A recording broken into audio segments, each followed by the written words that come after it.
आपके विवेक को मैला करने के लिए आता है, तो उसी समय वो यीशु का लहू आपको निरंतर साफ करता, शुद्ध करता चला जाता है। Amen. It's in continuing present tense. ये निरंतर होने वाले काल में लिखा गया है। When David sinned and committed adultery, जब दाऊद ने पाप किया और व्यभिचार किया, so he wrote Psalm 51. तो उसने भजन 91 And लिखा। let me read one scripture, Psalm 51:7. मैं 91 उसका 7 पढ़ना चाहता हूँ। And it says, "Purge me with hyssop, and I shall be clean. Wash me, and I shall be whiter than snow." तू मुझे विधि विधान के साथ जूफा के पौधे का प्रयोग करके पवित्र कर, तब तक मुझे तू धो जब तक मैं हिम से, बर्फ से अधिक उज्जवल न हो जाऊं। And what is David talking about? और दाऊद क्या कह रहा है? Purge me with hyssop. He's going back to Exodus 12, where they were commanded to sprinkle the blood from hyssop. और वो हिसप पर वापस जा रहा है, क्योंकि जहां पर इजरायलियों को आदेश दिया गया था कि हिसप के पौधे से, हिसप से उनको लहू लगाना Now है। hear this carefully. सुनिए, Every time you do something or you did something that is wrong and your conscience is defiled, quickly go before the Father, take the hyssop. What's the hyssop? Your tongue, and sprinkle the blood in your conscience. जब कभी आपने कुछ गलत किया है, आपसे कोई गलती हो गई, तो उसी समय जल्दी से पिता की उपस्थिति में जाएं और हिसप का प्रयोग करें। वो हिसप क्या है? आपकी जीभ, उस जीभ के द्वारा उस लहू को छिड़के अपने विवेक पर।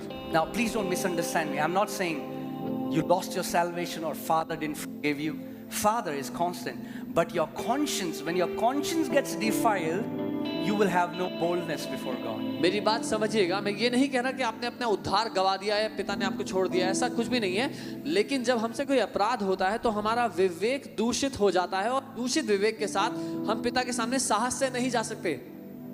Sin does not change God's behavior towards you, but sin changes your behavior towards God. पाप परमेश्वर का रवैया आपके लिए नहीं बदल सकता, पाप आपका रवैया परमेश्वर की ओर बदल देता है। Your defiled conscience will tell you, don't touch the word. Your defiled conscience will tell you, don't pray. Don't go out to lay hand on that person. आपका दूषित विवेक आप पर आरोप लगाते हुए कहेगा कि वचन को मत छूना, प्रार्थना मत करना, किसी पर हाथ रखकर प्रार्थना मत करना। And so many Christians have been deceived. और बहुत से मसीह धोखा खा गए हैं। You know, one of he was in my first office and he was a Christian, and I asked him, I said, do you read your Bible every day? He said, oh, I don't even touch the Bible. मेरे पहले office में एक मसीह भाई था, और मैंने उनसे पूछा क्या आप वचन पढ़ते हैं रोज? उन्होंने कहा मैं तो बाइबल को छूता भी नहीं हूँ। I said, why? मैंने कहा क्यों? He said, I'm too unholy for that.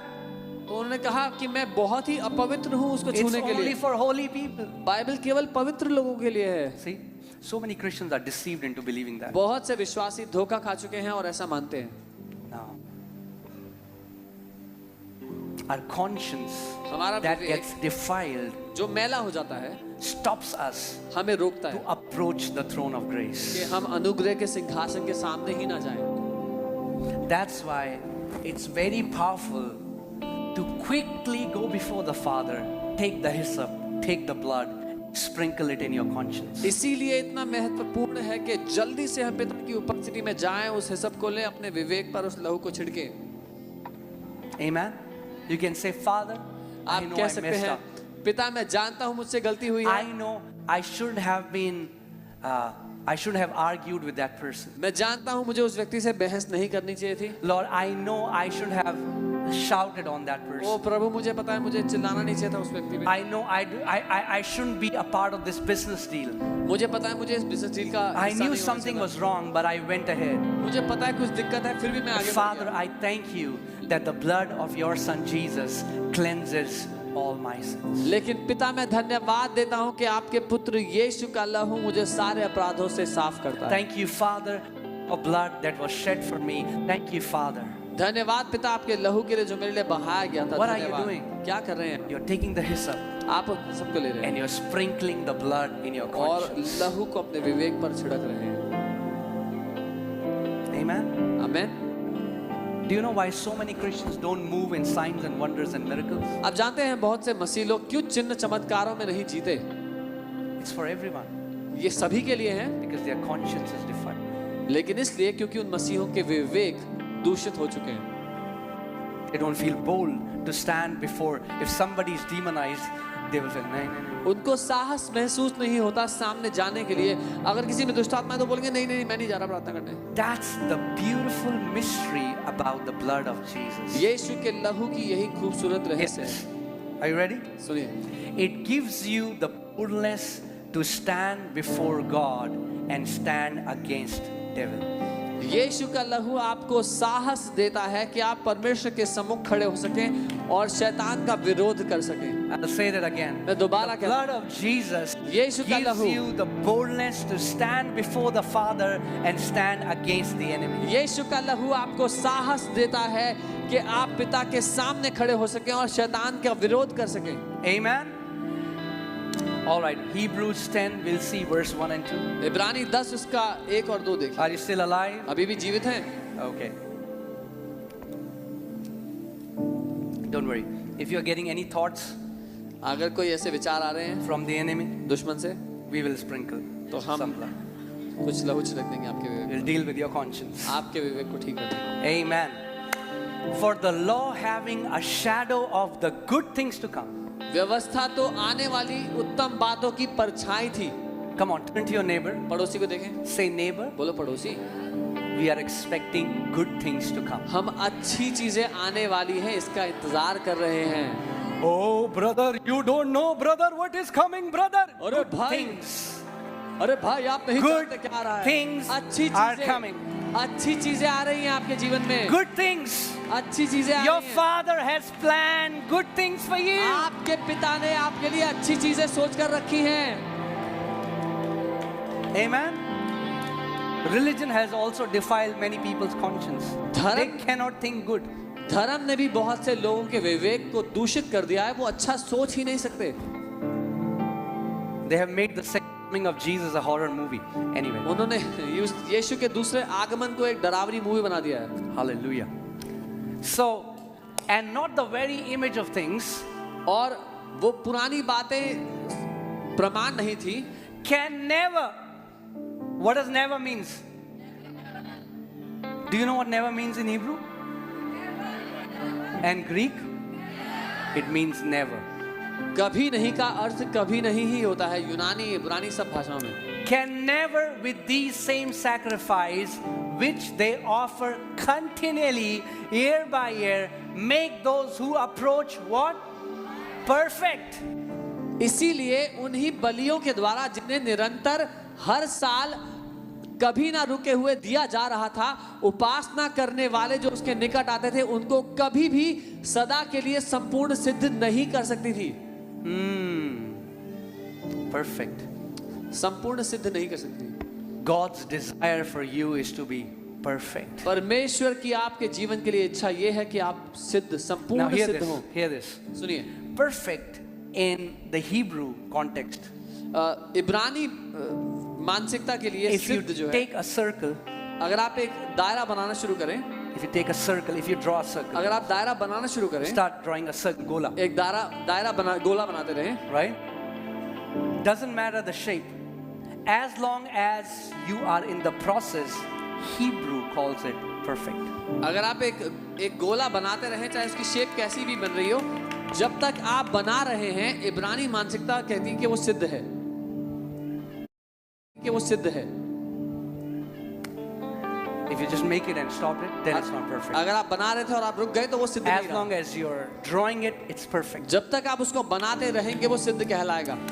God calls you perfect because the blood of Jesus is continually cleansing you. परमेश्वर आपको सिद्ध इसलिए कहता है क्योंकि यीशु का लहू आपको निरंतर पवित्र करता जा रहा है। From day the blood of Jesus was shed till today, it has not stopped cleansing the saints in light. जिस दिन यीशु का लहू बहाया गया था उस दिन से आज तक यीशु का लहू रुका नहीं है पवित्र संतों को सिद्ध करते रहने में। Amen. And perfect also means mature. और सिद्ध का यह भी अर्थ है सयाना होना, परिपक्व होना, Right? Mature. परिपक्व Do you होना। know who are mature? अब जानते हैं कौन सयाने हैं, कौन परिपक्व हैं? Let's see. For then would they not have ceased to be offered? क्योंकि अगर ऐसा होता तो उनका चढ़ाया जाना बंद ना हो जाता। If in the Old Testament the blood of bulls and goats would have made the worshippers perfect, then they wouldn't offer it next year, but they used to do it every year. क्योंकि पुराने नियम के अनुसार जो वो जानवरों का लहू चढ़ाते थे, अगर उससे जो बलि चढ़ा रहे हैं अगर वो सिद्ध हो जाते तो हर साल जरूरत नहीं पड़ती चढ़ाने की। Because they were continually thinking of their sins. लेकिन क्योंकि निरंतर वो अपने अपराधों को देखते थे, इसीलिए उनके बारे में सोचते थे और ऐसा करते थे। Right? They were continually thinking of what? वो निरंतर अपने अपराधों के बारे There में are सोचते so थे। many born again believers that are standing in the wrong covenant. बहुत से नया जन्म पाए हुए विश्वासी आज भी हैं जो गलत वाचा में खड़े हुए हैं। They are continually thinking about what? वो क्या सोच रहे हैं निरंतर? Their sins. अपने पापों के बारे में। There are denominations that when they pray, even for their food or everything, first they will repent of every sin, then they'll bind every demon, so they have things, and then they will go ahead. But continually they are thinking of their sins. ऐसे denominations अगर खाने के लिए भी प्रार्थना करनी तो पहले अपने सारे पापों की क्षमा मांगते हैं, फिर सारी दुष्ट आत्मा को मानते हैं और ऐसे प्रार्थना करते हैं, So लेकिन they are निरंतर अपने पाप के बारे में सोचते हैं। Continually thinking of their sins. निरंतर वो अपने पाप के बारे में सोचते But what happens हैं। लेकिन क्या होता है in the new covenant नई वाचा में, when the blood of the lamb is shed जब मेमने का लहू बहा दिया गया and it cleanses your consciousness? और वो आपके विवेक को शुद्ध कर देता है। Okay. For the worshippers once purified, how many times? क्योंकि फिर तो उपासना करने वाले एक ही बार में सदा सर्वदा के लिए पवित्र हो So जाते हैं। when God purified you, He once purified you. जब परमेश्वर ने आपको पवित्र बनाया तो एक बारी हमेशा के लिए पवित्र बना Once दिया। purified, what will happen? Would have no more consciousness of sins. तो फिर कभी स्वयं को अपराधी नहीं समझते। इसका अर्थ यह है कि कभी उनका विवेक उनको अपराधी नहीं कहेगा। Amen. The more you think about sin, the more you talk about sin, the more you will sin. जितना आप पापों के बारे में सोचेंगे, जितना पापों के बारे में बात करेंगे, उतना पाप करेंगे। जितना आप कहेंगे प्रभु जी मैं पापी हूँ, As much as you will say, Lord, I am a sinner, that's what you'll do.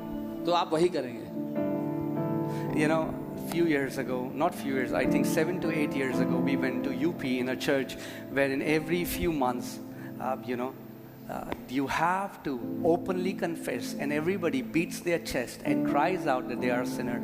And what an insult it is to the blood of Jesus. 7-8 साल पहले मैं यूपी में एक कलीसिया में गया था, जहाँ पर हर 6 महीने में वो सभा होती है, जहाँ पर कलीसिया के हर एक व्यक्ति को अपने सारे पापों को अंगीकार करना होता है सबके सामने और फिर पीट कर रोना होता है। लेकिन यीशु के लहू के लिए तौहीन की बात है। If you still believe you're a sinner, अगर आप आज भी ये मानते हैं कि आप पापी हैं, you're insulting the blood of Jesus. तो आप यीशु के लहू की बेइज्जती कर रहे हैं। You're not confessing what the Bible says. आप वो नहीं अंगीकार कर रहे जो बाइबल आपसे कहती है करने को। You're confessing what you feel in your conscience. आप वो अंगीकार कर रहे हैं जो अपने विवेक में आप महसूस करते हैं। What you're saying is, even though Jesus shed His blood, but I'm still in my sins. आप ये कह रहे हैं कि हालांकि यीशु ने तो अपना लहू बहा दिया, फिर भी आज भी मैं अपने पापों में हूँ। If you are still in your sins, then you are not a part of His body. अगर आप आज भी पापों में हैं, तो आप यीशु की देह का हिस्सा नहीं हैं। For the say after me. For the worshippers. मेरे साथ कहें, जो आराधक थे। हो, थोड़ा फास्टिंग का इफेक्ट लग रहा है मुझे। एनर्जी है अभी? Okay. आज तो पहला ही दिन है। If I can stand and preach, you can sit down and hear better. अगर मैं खड़े होकर प्रचार कर सकता हूँ, तो आप बैठकर अच्छे से सुन सकते हैं। Amen. So, for the worshippers, प्रभु कुछ करना पड़ेगा। Let's try one more time. एक Ready? और बार कोशिश करते हैं। For the worshippers, once purified, will have no more consciousness of sins. Hindi वाले मेरे साथ बोले, जो आराधक एक बार पवित्र किए गए तो दोबारा अपने विवेक में पाप ना रखेंगे। Amen. A conscience that doesn't believe, Bible calls it evil conscience. वो विवेक जो परमेश्वर की बातों को नहीं मानता, बाइबल उसे दुष्ट विवेक कहती है। You know, there is an enemy who is constantly accusing you. एक दुश्मन है जो लगातार आप पर इल्जाम लगा रहा है। Night and day he is accusing you. दिन और रात वो आप पर इल्जाम लगा रहा है। And he also sometimes uses family members and relatives. और कई बार वो परिवारजन और रिश्तेदारों के द्वारा भी बात करता है। यही सिखाते हैं तुम्हारे चर्च में? That's what they teach you in your church? तुम तो कहते हो तुम प्रभु में हो। You say you are in the Lord? It's not my righteousness. It's the righteousness His blood gave us. मेरी धार्मिकता नहीं है, ये वो धार्मिकता है जो उसके लहू ने मुझे दी है। It's His blood that purified us, that cleansed us. उसका लहू है जिसने हमें सिद्ध किया, पवित्र बना दिया। So even when people accuse you, even when your own conscience accuse you, you can be bold and confess that I am washed, purified by the blood of Jesus. जब लोग आप पर निशाना लगाते हैं, आप पर आरोप लगाते हैं, जब आपका खुद का विवेक आप पर आरोप लगाता है, तब भी आप इस बात की घोषणा कर सकते हैं कि यीशु के लहू ने मुझे पवित्र बना दिया है। Amen. So how would you know you're becoming perfected or mature? तो आपको कैसे पता लगेगा कि आप सिद्ध हो रहे हैं, आप परिपक्व हो रहे हैं? The more you refer to yourself as God refers to you. जितना ज्यादा आप अपने विषय में वो कहेंगे जो परमेश्वर आपके विषय में कहता है। The less you think about sin, the less you're gonna sin. जितना कम आप पाप के बारे में सोचेंगे, उतना कम आप पाप में जिएंगे। Amen. You know, Eliana, she keeps giving me nicknames. Eliana Pastor को नए नाम देती रहती है। Now it's Papu. और अभी जो नाम है वो पापू है। इससे पहले था Papi. The name I before said, this is Papi. this I won't take. मैंने कहा ये नाम मैं नहीं लूंगा। I am not Papi, I am Dharmi. So she used to call me Dharmi. मैं पापी नहीं, मैं धर्मी हूँ, तो फिर मुझे धर्मी बुलाया करती थी। Amen. आमेन। आप पापी नहीं हो। You are not a sinner. Amen. Amen. You are not a sinner. आप पापी नहीं हैं। You are sons and daughters of Most High God. आप सर्वशक्तिमान परमेश्वर के बेटे और बेटियां हैं। The blood of His Son is continually cleansing us. उसके बेटे का लहू हमें निरंतर शुद्ध पवित्र बनाता चलता है। That's why it's better इसीलिए वो बेहतर है than bulls and goats, because that has to be done every year. This is once done. जानवरों के लहू से वो इसीलिए बेहतर है क्योंकि उसको हर साल करना पड़ता था। ये एक बारी और हमेशा के लिए सिद्ध कर दिया है इसने। Okay, Hebrews 9:14. इब्रानी 9 उसका 14। How much more? Much more. तो फिर कितना ज्यादा, Say how much more? बोले कितना ज्यादा Shall the blood of Christ, मसीह का लहू, who through the eternal Spirit offered Himself without spot to God, जिसने अनंत आत्मा के द्वारा अपने आप को बिना दाग धब्बे परमेश्वर को सौंप दिया, cleanse your conscience from dead works, आपके विवेक को मरे हुए कामों से पवित्र कर देगा, to serve the living God. ताकि आप जीवित परमेश्वर की सेवा कर सको। There are so many people going out to minister and they are in ministry, but their conscience continually condemns. बहुत से लोग हैं जो बाहर जाकर सेवकाई कर रहे हैं, निरंतर सेवकाई कर रहे हैं, लेकिन उनका विवेक लगातार उन पर दोष लगाता जा रहा है। When they come home, when nobody is saying, bam, this loud voice accuses them day and night. जब वो घर आते हैं, कोई उनको नहीं सुन रहा, तो अचानक से उनके विवेक की ऊंची आवाज उन पर आरोप लगाना शुरू करती But है। what does the blood of Christ do? लेकिन यीशु का लहू क्या करता Come on, है? can you read it? पढ़ सकते हैं? It cleanses our conscience from dead works, वो हमारे विवेक को मरे हुए कामों से पवित्र कर देता है, so that we can serve the living God. ताकि हम जीवित परमेश्वर की सेवा Hear करें। this. You cannot serve God with a defiled conscience. आप परमेश्वर की सेवा एक दूषित विवेक के साथ नहीं कर सकते। You will never feel boldness before God, आपको कभी परमेश्वर के सामने वो साहस नहीं लगेगा, because you are depending on your own righteousness, your own works. क्योंकि आप निर्भर हैं अपनी खुद की धार्मिकता, अपने खुद के भलाई के कामों पर। Have you ever seen somebody you called them and you said, let's go, there's a demon. They say, no, let me fast for 3 days. आपको ऐसे लोग मिलेंगे, आप कहेंगे चलो वहां पे दुष्ट आत्माएं उस व्यक्ति में निकाल के आते हैं, नहीं 3 दिन दो, मुझे उपवास प्रार्थना करने दो पहले। What a privilege we have कितना बड़ा सौभाग्य है हमारा that we know where to go when we feel guilty. कि हमें